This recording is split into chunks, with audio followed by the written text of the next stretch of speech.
In Boondock Eskrima, I've really gone out of my way to try and marry combatives with martial arts. Boondock is a martial art, but it is heavily influenced by my knowledge of combatives. Until recently, that was mainly from modern Chimandi. However, my recent foray into the Medusa edged weapon system has really given me some insights into how edged weapons violence can look like, how ugly, how violent, how vile a truly committed edged weapons attack can look. And when I say edged, I really mean pointed when it comes to the Medusa system, because it is a stab-centric system.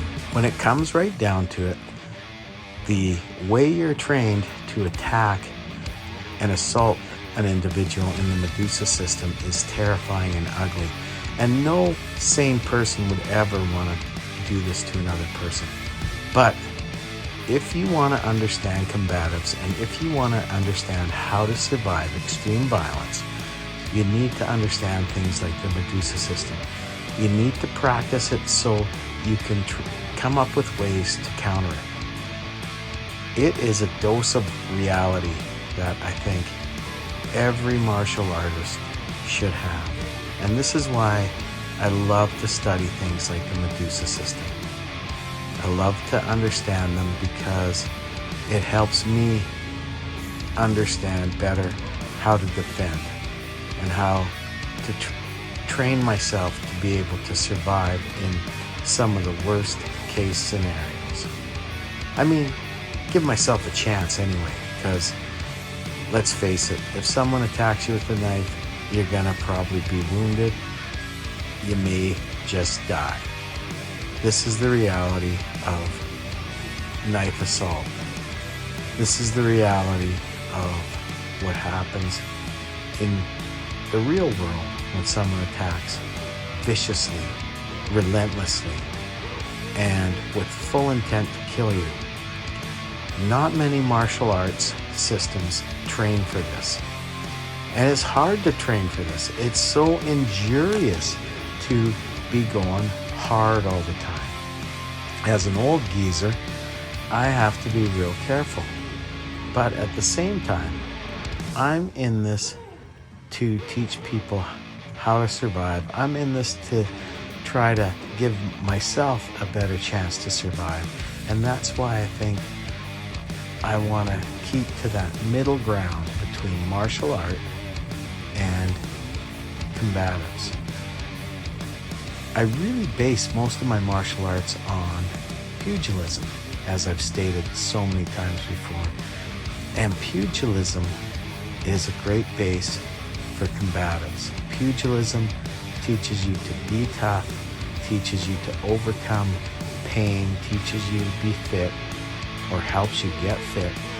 And when you approach everything like a boxer or a Nakmoi, you tend to have very realistic time frames for defense and counter.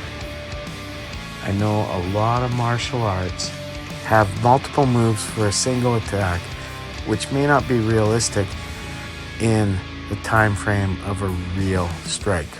And while I train some of that, I'll understand and I let my students know that this is for hand-eye coordination. You're not literally going to be doing these 3-beat combos against a single jab. But it does help with hand speed, it does help with coordination, and it does help with sensitivity, which are all skills that help you in a fight. When I say I would like to marry combatives and martial arts, you see, the thing is, combatives can take you so far. But if you get a fight in your hands, if you get an instant where your savage and horrific attack or counterattack doesn't work, you need something deeper. You need to be able to overcome a compound attack, not just a simple attack. And this is where your martial arts is a backup to your combatives, or vice versa. This is what I think martial arts should be, a bridge between both. Now, some martial arts aren't meant to be used for self-defense. Some are cultural treasures, others are used for fitness, some are sports. So this isn't for everybody, but for me, this bridging of martial arts and combatives is the world I love to live in. This is the world I love to be in. I love to be in that hardcore gutter fighting place. It's actually my happy place. Thank you.